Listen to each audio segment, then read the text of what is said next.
In today's video, I'm going to teach you how to create a Shein account. By the end, you'll have a brand new account ready to use, whether you prefer the website or the mobile app.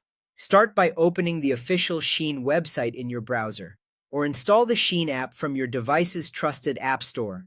Using the official site or app helps protect your information and ensures everything works smoothly.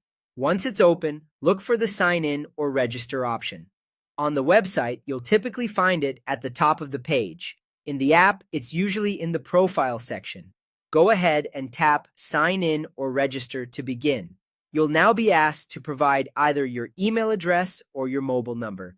Choose the one you're most comfortable with and, importantly, one you can access right now. You only need one of these to proceed. Double check for typos before continuing, because you'll need to receive a code in the next step. When you're ready, tap Continue. Next, you'll create a password.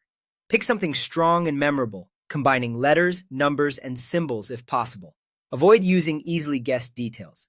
Make sure you store your password somewhere secure so you can sign in again later without hassle.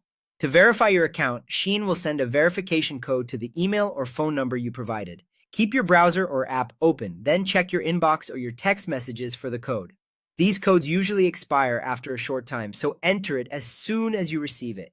If you don't see the code right away, refresh your inbox, check your spam or junk folder, or wait a moment for the message to arrive. If needed, you can request a new code and try again. If you prefer to use an existing account, there are also optional sign-in buttons that say Continue with Google or Continue with Facebook.